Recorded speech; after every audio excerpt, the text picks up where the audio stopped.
നമസ്കാരം. രാത്രിയായി ഗായ്സ്, വിശന്നിട്ട് വയ്യ, ഡിന്നർ കഴിക്കാൻ വേണ്ടിട്ട് പോവാണ്. അത്തമ്മയാണെങ്കിൽ കിച്ചണിൽ റൊട്ടി ഉണ്ടായിക്കൊണ്ടിരിക്കുക. ഇത് നമ്മുടെ സാധാരണ ഗോതമ്പിന്റെ ചപ്പാത്തി അല്ലെന്ന് എനിക്ക് കണ്ടപ്പോഴേ മനസ്സിലായി. എന്താന്ന് വെച്ചാൽ ഉണ്ടാക്കുന്ന പ്രൊസീജിയറിന് നല്ല വ്യത്യാസമുണ്ട്. എന്താ സംഭവം എന്ന് അത്തമ്മയോട് തന്നെ ചോദിക്കാം. ఇది నార్మల్ రొట్టి కాదా అత్తమ్మ?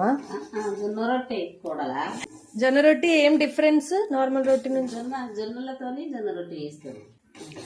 ఎట్లా చేస్తారు చెప్తారా? జొన్నలతోని జొన్న పిండి పట్టించి జొన్న రొట్టె చేస్తారు.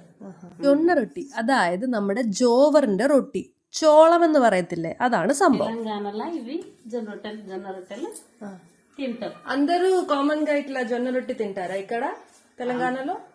అందరు తింటారు. తినటోళ్ళు తింటారు, తిననోళ్ళు తినరు.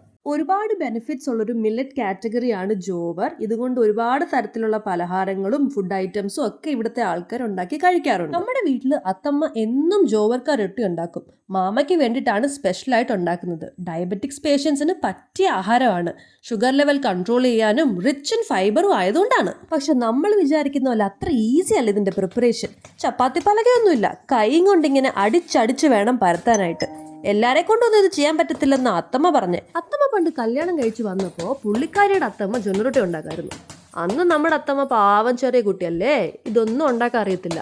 അപ്പോൾ പുള്ളിക്കാരി തന്നെ ഒറ്റയ്ക്ക് പോയി മണ്ണില് റൊട്ടി ഉണ്ടാക്കി പരത്തി പരത്തി പഠിച്ചിട്ടാണ് ഇന്ന് കാണുന്ന ജൊന്നറൊട്ടി എക്സ്പേർട്ടായി മാറിയത്. ഇത് വാട്ടറാ? వాటరే పెడతారు జొన్న రొట్టె. ഓയിൽ പെട്ടലേതാ? ఆయిల్ పెట్టద్దు.